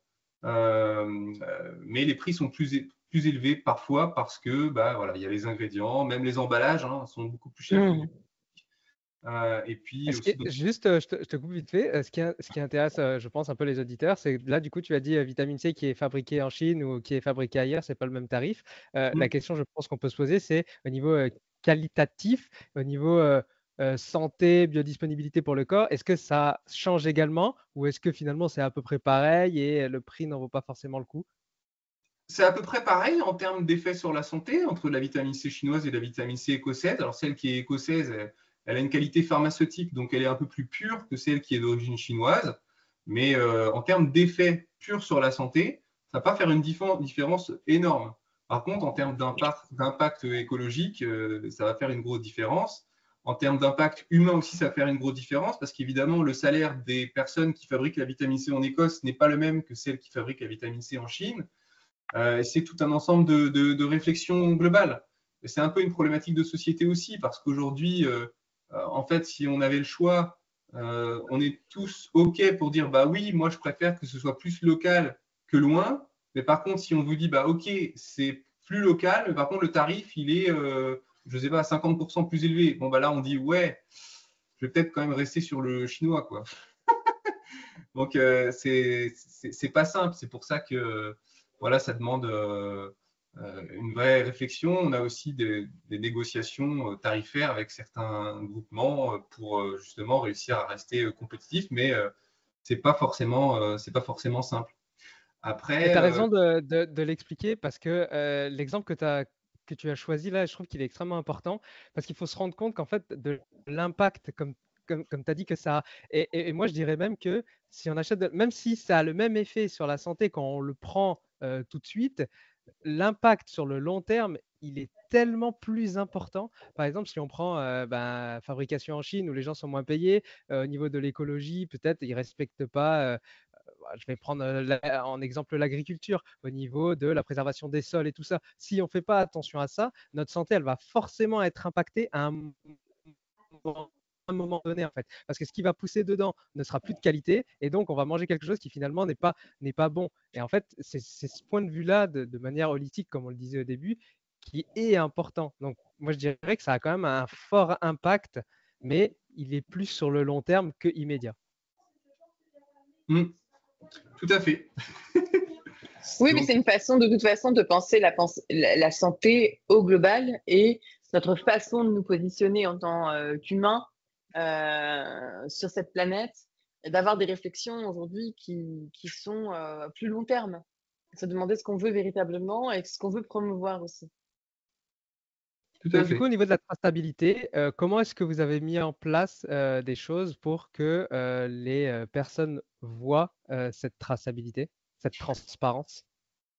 Alors, aujourd'hui, sur le site internet, on est en train de le refaire justement pour améliorer la communication autour de la transparence. Ce qui n'est pas évident pour nous, c'est qu'il faut réussir à être transparent, mais en même temps, il faut aussi savoir préserver nos propres intérêts. Parce que si tu veux, dans le complément alimentaire, c'est un petit peu toujours pareil, c'est-à-dire que tout le monde se copie, quoi. En gros, nous, on a commencé à faire de l'écologie. 3 mois après, je ne vais pas citer, mais il y en a, ça y est, ils étaient écologiques, tout ce qu'ils faisaient, c'était écologique, c'était formidable. Donc, c'est. Alors, ça reste bien parce que dans le lot, il y a toujours des gens qui vont être sincères, et donc faire une démarche authentique. Et donc, ça veut dire que ça amène à un changement de société, et ça, c'est ce qui est positif. Mais il y a aussi toujours dans le lot des gens qui sont des menteurs, qui sont des tricheurs, et qui, voilà, je peux même donner un exemple précis, parce qu'on a eu au début de notre aventure des déboires judiciaires avec une société concurrente qui nous a attaqués en critiquant notre mélatonine, en disant qu'elle n'était pas bio. Donc, devant la justice, on a fourni les documents nécessaires. Et donc, il a obtenu le nom de notre fournisseur. Et qu'est-ce qu'il a fait le lendemain, quelques jours après, j'ai eu l'information du fournisseur lui-même. Il a appelé pour demander à commander la même matière première. Alors qu'il disait que ce qu'on faisait, évidemment, c'était nul et pourri. Donc, c'est pour montrer un petit peu la difficulté. Donc, il y a certaines marques qui mettent sur leur site internet des certificats d'analyse, justement, de fournisseurs pour mettre en avant une certaine transparence. Mais on a décidé de ne pas faire ça pour plusieurs raisons. La première, c'est donc que ça permettrait trop facilement à nos concurrents de savoir où on achète nos ingrédients. La deuxième, c'est parce que je pense que la plupart des consommateurs, en vérité, ne savent pas lire un certificat d'analyse, donc ne sont pas en mesure de déterminer la pureté et la qualité du produit à partir de ça. Donc, finalement, ce n'est pas une vraie information. Et nous, on a choisi une autre voie, c'est-à-dire que c'est déjà le cas sur toutes nos étiquettes. Maintenant, quand on achète un produit chez nous, eh bien, à côté de chaque ingrédient, il y a écrit le pays d'origine de la matière première. C'est précisé. Et ça, c'est nouveau. Je ne connais aucune marque, même dans le monde, qui ait déjà fait ça. Pour une raison simple, hein, c'est que si on est honnête, il y a des marques, beaucoup de marques, je dirais, je n'ai pas le pourcentage, mais voilà, où les ingrédients viennent tous de Chine, sont tous des ingrédients bas de gamme qui ne coûtent pas cher. Et donc, c'est quand même problématique que le consommateur ne soit pas forcément informé, parce que c'est important pour lui de comprendre la différence en termes de qualité, en termes d'impact entre tout ça. Donc, on a pris cette première décision.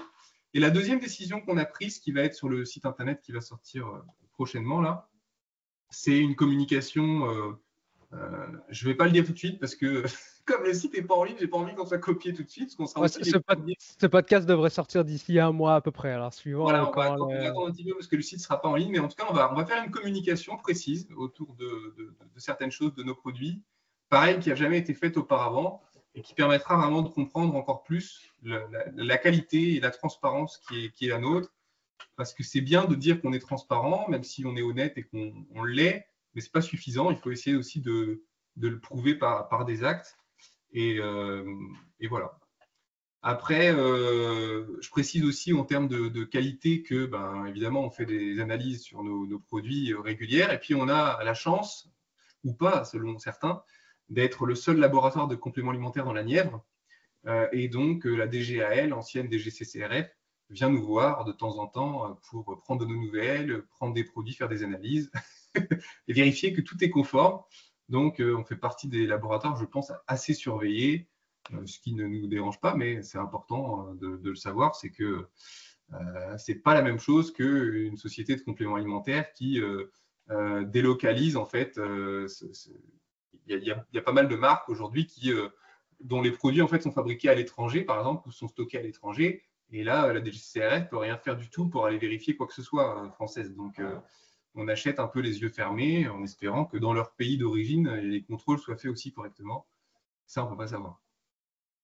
Tu as dit que vous faisiez aussi pas mal de choses au niveau de l'écologie. Est-ce que vous pouvez nous dire précisément ce que vous faites déjà au niveau des packaging et au niveau global de l'entreprise? Alors, tu veux répondre, Amélie? Eh bien, je te laisse répondre sur au moins déjà toute une partie. Peut-être que tu peux commencer sur les packaging. Oui, alors les packaging, on a beaucoup de difficultés au début d'Unae et beaucoup de travail d'Émilie là-dessus sur comment réussir justement à faire quelque chose de plus écologique par rapport à ce qui existait et ce qu'on voulait vraiment pour la marque, avec une empreinte sur l'environnement qui soit la plus faible possible, parce qu'on sait aujourd'hui que le plastique, c'est très problématique pour notre santé parce qu'il se libère des microparticules dans l'environnement, des nanoparticules même dans notre propre organisme. Et donc, c'est une vraie problématique de santé en plus que celle de l'écologie. Et donc, on a réussi donc, à trouver des emballages plus écologiques qui étaient à base de carton avec un bouchon en composite végétal compostable. Mais cet emballage, même s'il avait un aspect visuel très écolo, n'était pas suffisamment, on va dire, écologique pour nous, parce qu'à l'intérieur, il y avait un film plastique, justement, qui était là pour protéger les actifs. Et on a réussi à avoir le même packaging, mais à l'intérieur, en fait, on a un film végétal qui est compostable également, qui protège peut-être un tout petit peu moins bien les actifs que du plastique, mais qui a l'avantage de se composter en composteur industriel intégralement, et donc qui laisse évidemment pas la même empreinte de façon globale. Donc on est assez content des emballages. On a eu pas mal de déboires parce que comme ce sont des matériaux naturels, eh ben, il y a des variations de diamètre, il y a des problématiques de clipsage, il y a des problématiques d'ouverture, de fermeture, c'est pas simple. Mais là, on commence à aboutir à des produits vraiment super à utiliser, avec une languette qui peut se fermer comme un produit classique qui n'était pas possible au départ, par exemple. Donc, on peut emmener sa boîte dans un sac. Au début, on ne pouvait pas avec nos produits. C'était une fois que c'était ouvert, ça restait plus ou moins ouvert. C'était pas idéal. Et donc voilà. Donc c'est un peu toute l'essence de la marque, c'est que on fait pas les choses parfaitement, mais par contre, on essaye d'œuvrer au maximum pour les faire dans le sens qui est le nôtre et de toujours s'améliorer en fait. Émilie, tu veux compléter? Oui, je voulais compléter sur différentes choses. On a également l'opercule qui ferme nos boîtes. C'est un composite végétal qui est certifié Home Compost. Donc, ça veut dire que vraiment, Oui, ça c'est pas nouveau, que c'était pas le cas au c'est début. assez nouveau aussi. C'était pas le cas au début, c'était du compost industriel. Maintenant, c'est vraiment du home compost. Donc, comme le disait Julien, l'idée, ce n'est pas de faire les choses parfaitement, mais c'est d'être toujours dans une démarche d'aller mieux, plus loin, de faire mieux, de se remettre en question. Et c'est ça qui nous passionne. C'est vrai que sur la question des emballages, pour nous, il était de l'ordre d'une responsabilité en tant qu'entrepreneur de proposer quelque chose en tant que nouvelle marque aussi. Puisque j'entends bien et j'imagine bien que quand on a déjà un business model avec des coûts qui sont maîtrisés, etc., une marque est déjà existante, des lignes de production qui sont organisées d'une certaine façon, c'est très difficile. Comme l'a dit Julien tout à l'heure, nos emballages coûtent très cher. Ça coûte beaucoup plus cher qu'un emballage classique en plastique. Et donc, forcément, ça, c'est quelque chose qui forcément, quand s'intègre au coût de départ, parce que ça, c'est quelque chose qui est beaucoup plus difficile à mettre en place quand on a déjà démarré différemment. C'est le premier point. Le deuxième point, c'est aussi que le consommateur est invité en permanence à changer ses habitudes de consommation. Mais c'est évidemment aux entreprises de proposer quelque chose de nouveau, sinon évidemment, ce cercle vertueux ne peut pas fonctionner. Donc pour nous, c'était évident de démarrer comme ça tout de suite. Et c'était pas évident puisque c'est vrai que j'ai beaucoup cherché au tout début, c'était compliqué, on n'a vraiment pas pensé ne pas trouver.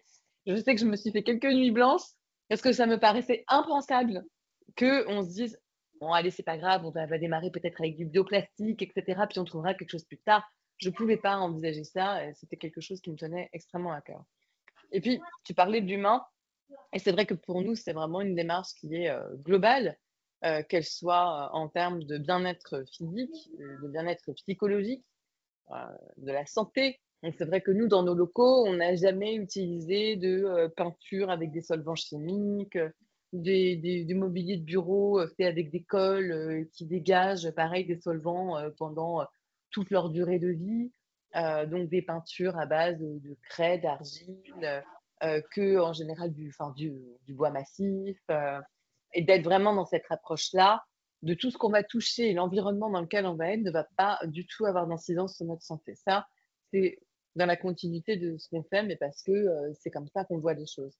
Et d'un point de vue humain, alors ça, c'est aussi beaucoup ma partie. Je parlais du marathon, mais le travail, c'est également un marathon. Pour moi, c'est extrêmement important que quand on parle de bien-être au travail, qui est aujourd'hui quelque chose dont on parle de plus en plus, les engagements RSE, on met en place des choses, mais qui sont comme le greenwashing du marketing du bien-être. Il ne suffit pas de mettre un Happy Floor Manager pour parler de bien-être au travail. Il ne suffit pas, comme dans beaucoup de startups dans lesquelles j'ai travaillé dans mon passé de consultante, de médiatrice, etc., il ne suffit pas de mettre des baby-foot, sachant que l'intention derrière, c'est que les gens n'aient pas de vie et finissent jusqu'à 22 heures, pour parler de bien-être au travail. Le bien-être au travail, c'est de prendre la mesure que qui fait fonctionner l'entreprise, c'est la force humaine, que cette force humaine, elle n'est pas une machine et donc n'est pas linéaire et que du coup, on doit œuvrer dans la temporalité des gens, dans leur physiologie, dans leur réalité de vie, etc. Donc pour nous, la place laissée à l'équilibre de vie pro-perso est cruciale.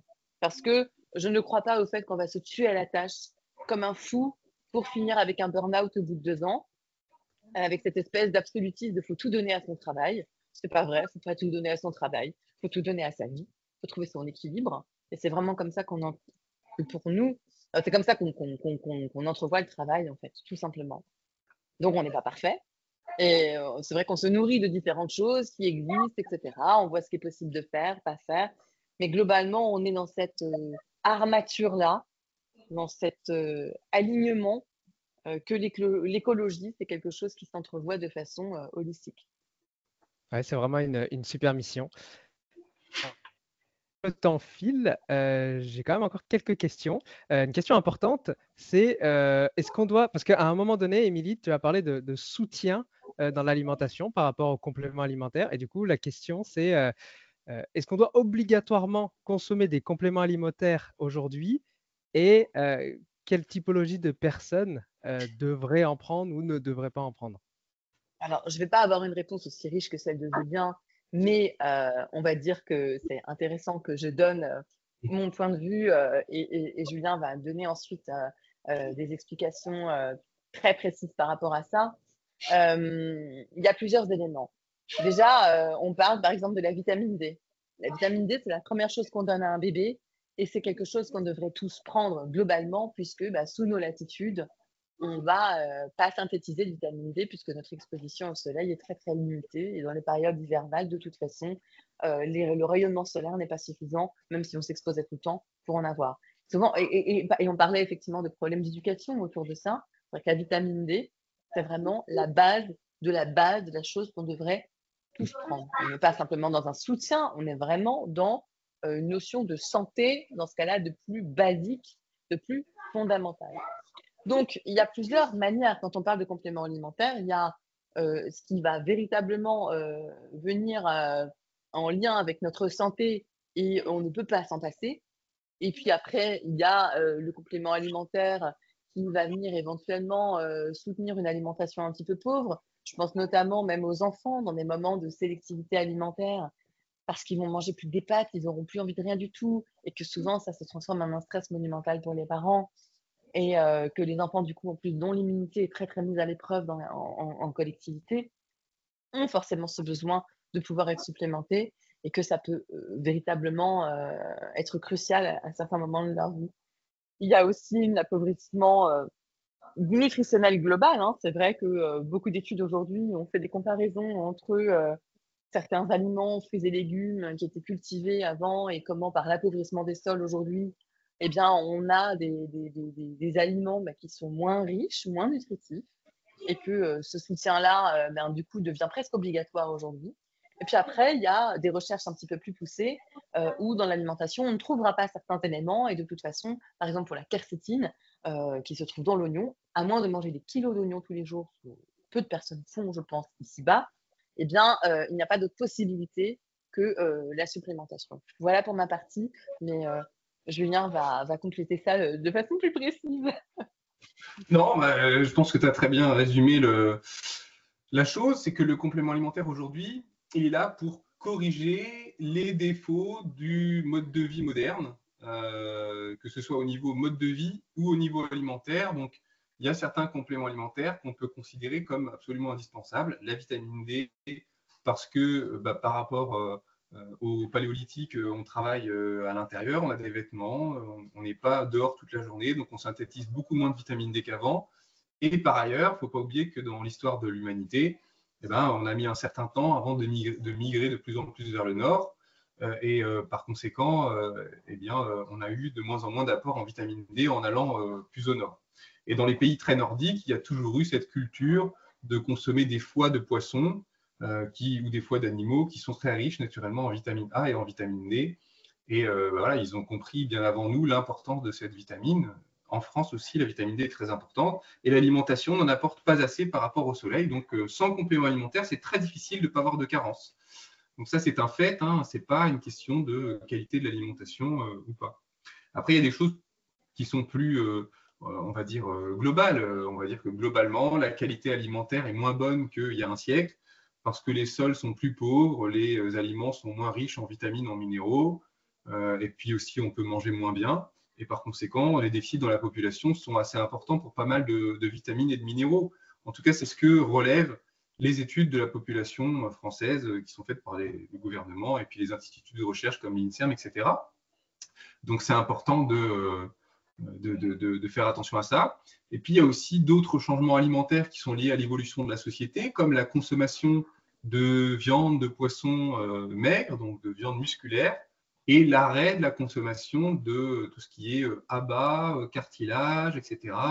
Hein, dans les poissons, on faisait de la bouillabaisse, des choses comme ça. Et puis, pour tout ce qui était plus viande, on faisait par exemple des bouillons d'os, des choses comme ça. Et ça a apporté beaucoup de collagène. Donc aujourd'hui, on a des apports en collagène qui sont très faibles par rapport à ceux qu'on avait il y a un siècle, 2 siècles et avant. Et ça a un impact sur notre santé parce que dans le collagène, il y a certains acides aminés spécifiques qu'on ne retrouve pas dans le reste de l'alimentation. Donc ne pas consommer de collagène en complément alimentaire, ça ne va pas dire qu'on va mourir demain matin, mais en tout cas, ce que semblent montrer les études, c'est que ça va faciliter l'apparition de problèmes articulaires, peut-être de problèmes cardiovasculaires avec des vaisseaux sanguins qui sont moins souples. Et puis, voilà ce genre de choses. Donc, le complément alimentaire, il ne faut vraiment pas le voir comme un remplacement de l'alimentation, il faut le voir comme une correction, je dirais, liée à notre façon de vivre d'aujourd'hui. Ouais, je suis d'accord avec toi, hein, mais vraiment, je tiens à appuyer un peu plus là-dessus en disant que il faut d'abord faire les choses correctement, comme tu as dit, sur l'alimentation, même la vitamine D, elle est d'abord au soleil et tout, et après, on pourra prendre des compléments. Mais en fait, j'ai l'impression aujourd'hui, c'est un peu comme les médicaments chez le médecin, bah, on prend la solution de facilité, c'est j'ai pas envie d'aller au soleil, je préfère rester à l'intérieur parce que j'ai pas envie de bouger. J'ai pas envie de faire l'effort d'aller manger du poisson, j'ai pas envie de faire l'effort, etc., etc. Et au final, eh ben, on devient flemmard et on préfère acheter des compléments alimentaires plutôt que d'essayer de faire les choses correctement. Mais il faut comprendre aussi que le complément alimentaire, il a forcément un coût, bah, comme on l'a dit avant, que ce soit écologique, sociétaux, etc. Et donc, faire la part entre la santé, l'écologie et notre flemme, entre guillemets, de finalement faire les bonnes choses. Je ne sais pas si tu es d'accord avec ça. Tout à fait. Alors après, tout n'est pas en relation avec la flemme, hein. Donc, comme je disais, au niveau de la vitamine D, un bébé, tu ne le supplémentes pas, il aura des gros problèmes. Or, personne ne met un bébé au soleil. Et par ailleurs, flemme ou pas flemme, si tu sors et que tu te mets même des heures au soleil dehors, que tu travailles dehors, etc., mais que tu es entre octobre et mars-avril, il ne se passera rien. En France, en tout cas. Tu vois, tu vas à l'équateur, il n'y a pas de problème. Donc, il y a toujours aussi une mesure. Je suis d'accord avec toi que il ne faut pas tout attendre d'un complément alimentaire. Il faut aller chercher soi-même des choses pour être dans une démarche de connexion à son corps, à sa santé, à ses besoins, et donc de sortir de la passivité. Et puis, pour certains éléments qui sont spécifiques, et comme je le disais d'ailleurs sur l'appauvrissement nutritionnel, parce qu'aujourd'hui, on parle d'argent, mais tout le monde ne peut pas se nourrir correctement. Tout le monde ne peut pas acheter des aliments bio, tout le monde ne peut pas acheter de bonnes choses, tout le monde ne peut pas avoir un potager et cultiver ses légumes parce qu'il vit en ville, parce qu'il n'a pas le temps, parce qu'il travaille énormément, parce que pour joindre les deux bouts, c'est compliqué. Donc c'est important aussi d'avoir cette notion-là que tout n'est pas si simple dans cette grande équation et que c'est à chacun aussi de voir comment est-ce que il peut placer son curseur, quelles sont ses possibilités, quelles sont ses impossibilités. Et donc, c'est toujours important d'apporter de la nuance. Voilà, d'être aussi dans cette appréciation fine pour ne pas tomber dans la binarité de la réflexion. Oui, tout à fait. Non, mais tu as raison. Et toujours se dire, comme tu as dit, est-ce que j'ai besoin? Est-ce que je ne peux pas déjà faire autre chose? Ah non, j'ai pas le temps. OK. Enfin, comme tu as dit, apporter de la nuance et Mmh. parce que là, je disais se mettre au soleil pour la vitamine D, mais en fait, il y a d'autres enjeux qui rentrent en compte. Aller prendre le soleil, aller marcher, bah oui, on va prendre le soleil, mais aussi on va marcher. Donc, il va y avoir cet aspect de mobilité, donc d'aller à l'extérieur aussi, de respirer. Enfin, c'est C'est vraiment des choses globales. Et ensuite, effectivement, penser, OK, ben, j'en ai pas assez, complément, parce que, comme tu l'as dit, de notre côté, de octobre à avril, mai, même là, on a vu juin, juillet, on n'avait pas encore de soleil. Donc, forcément, là, oui, ça peut compter, effectivement. Mmh. Rapidement, d'un côté plus sportif, est-ce que ça a des bénéfices sur l'amélioration des performances? Quoi donc? Les compléments alimentaires? Tout à fait, oui. Bah, ça dépend lesquels, mais il y en a plein qui sont scientifiquement prouvés, oui, pour améliorer les performances sportives, hein. Mais vous, vous êtes plus orienté sur les compléments santé. Oui, on est plus orienté sur les compléments santé. Après, on a quand même des choses qui sont très utiles pour les sportifs et qui sont scientifiquement utiles. Je sais pas, le magnésium, par exemple, est très très utile pour les sportifs. Il favorise la relaxation et quand on a un déficit qui est fréquent, ça améliore la force musculaire, ça améliore la récupération, etc. Il y a tout un tas de choses. Donc, on ne peut pas totalement dissocier sport et santé, parce qu'il y a quand même un lien assez fort, hein. Quelqu'un qui n'est pas en bonne santé ne va pas faire un bon sportif, ça semble logique. Par contre, ce qui est vrai, c'est qu'on ne vend pas de produits spécifiques pour, je ne sais pas, la musculation, par exemple des protéines en poudre, des choses comme ça. On ne fait pas ça. Quels critères sont à considérer pour évaluer la bonne qualité d'un complément alimentaire? Bah, c'est compliqué, hein. C'est compliqué, c'est un peu pour ça qu'on a voulu faire notre marque, en fait. Ce que je pourrais vous dire, je ne sais pas, parce que la problématique, c'est un petit peu celle que je disais au début, c'est que Ce que je veux dire, c'est soit qu'il n'y a pas de label ou quelque chose distinctif qui font que ce complément-là, il est sûr. bah, en tout cas, pas qu'ils tiennent compte de tous les critères qui sont les nôtres aujourd'hui, en tout cas. Et puis, c'est un petit peu pas évident parce qu'il existe sur Internet des sites, par exemple, qui notent les compléments alimentaires du marché, mais qui sont édités par des concurrents. Donc, on ne peut pas être à la fois jugé parti et être objectif. C'est Mmh. strictement impossible. Ils ont beau dire si, je suis objectif. Non, par essence, ça n'est pas possible. C'est comme si moi, je disais, on me demandait mon avis sur tous les compléments alimentaires du monde. Bah, oui, je vais essayer d'être objectif et honnête, mais parfois, peut-être que je ne pourrais pas l'être parce que je produis aussi les miens, hein. Ça me semble logique. Donc, non, je pense que c'est pas simple, mais c'est un peu pour répondre à ta question, justement, qu'on on est en train de faire ces changements sur notre site internet et qu'on a commencé avec l'histoire des pays de production, justement parce qu'une certaine transparence peut aider le consommateur quand même à mieux comprendre les actifs, etc. La difficulté qu'on a aussi, c'est que la législation française et européenne, elle limite la communication aux choses qui sont validées par eux, même s'il existe des notions scientifiques qui sont validées, on va dire. Et donc, on ne peut pas forcément tout dire quand on vend des compléments alimentaires. Donc, il faut aussi savoir se renseigner par soi-même sur les différentes formes de vitamine E, les différentes formes de vitamine D, quelles sont les différences, trouver des informations au maximum objectives là-dessus, parce qu'il y a aussi pas mal de sites qui ne le sont pas trop. Et voilà, c'est pas évident, mais c'est pour ça que Unai, c'est une marque de spécialistes. Nos clients, c'est des gens qui sont des experts du complément alimentaire, qui ont déjà acheté des compléments alimentaires dans le passé, des choses classiques, et qui ont compris que ce n'est pas forcément si qualitatif et qui veulent quelque chose de beaucoup plus poussé. Et dans ce cas, ils viennent chez nous parce qu'ils savent que c'est là qu'ils vont trouver, on va dire, la meilleure qualité avec en plus tous les aspects éthiques et écologiques que l'on met. Merci beaucoup pour ta transparence. On arrive tranquillement à la dernière question de l'épisode. C'est quoi? Alors d'abord, Julien, ton petit plaisir coupable alimentaire, ta collation, ton snack favori. Ça peut aussi être un plat ou un simple aliment. Bonne question. Je sais pas. Émilie, tu as une idée? Bah, moi, je sais que dans ta question, il y a l'aspect un peu, il y a 2 aspects. Il y a l'aspect, un peu ton plaisir coupable, et puis aussi, ce que tu aimes le mieux. Alors, c'est ce que je disais un petit peu tout à l'heure, hein, il y a pas de plaisir coupable, parce que, c'est un rapport, encore une fois, qui est, déviant au niveau de la nourriture. Il y aurait, de la culpabilité, donc une forme de transgression, donc une forme de désir et donc c'est intéressant de se déporter de ça. Il y a des plaisirs. Et il y a la balance du c'est quoi le plaisir et c'est quoi qui ferait un plaisir coupable. Donc moi, pas spécifiquement. Après, c'est vrai que j'ai une façon assez simple de prendre du plaisir. Par exemple, une excellente salade composée avec des légumes frais, voilà, faire une petite sauce, mettre des herbes, mettre des épices, etc. Ça, c'est vraiment quelque chose qui va probablement me procurer le plus de plaisir. Vraiment. De manger simplement. Et Julien, est-ce que tu as quelque chose qui t'est venu en tête ou pas du tout? Pas du tout. Ou alors, Émilie, tu sais peut-être ce que Julien, Je vers pense quoi il qu'il est assez craque comme. absolument? Ouais, il ne peut pas faire un repas sans, pareil, enfin, on ne peut pas faire un repas sans salade composée. On a toujours des crudités râpées à la maison, dans ce plaisir de tout mettre dans l'assiette, que ce soit coloré, que ce soit frais, que ce soit bon.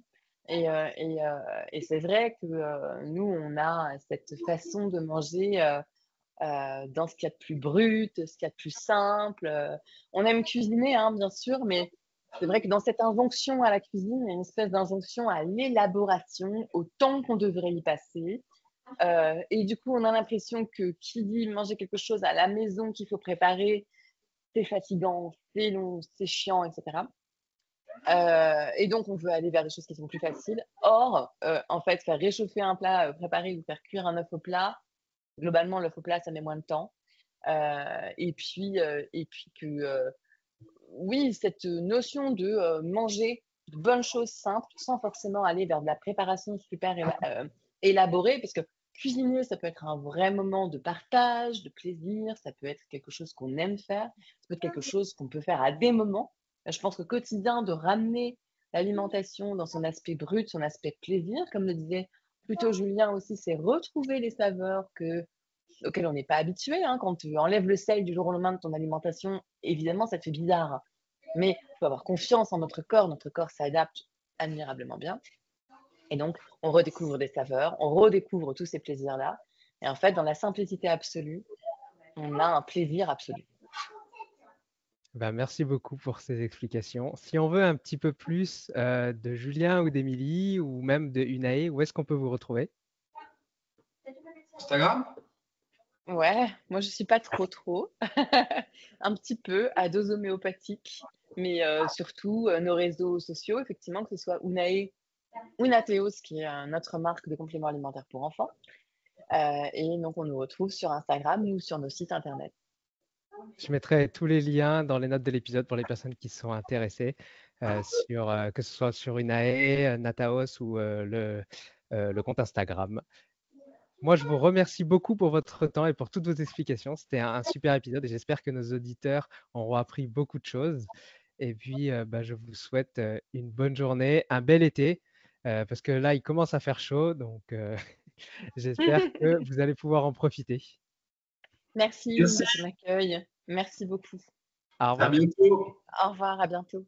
Merci d'avoir écouté jusqu'au bout. Si l'épisode t'a plu, laisse-nous une note 5 étoiles et un commentaire sur ton application de podcast préférée. Ça fait toujours chaud au cœur de recevoir vos retours. Et si tu veux améliorer ton alimentation, mais que tu ne sais pas quel aliment ou complément choisir, rends-toi sur notre comparateur en ligne entièrement gratuit sur innutswetrust.fr. Tu trouveras le lien dans les notes de l'épisode. À bientôt. Maintenant, tu le sais.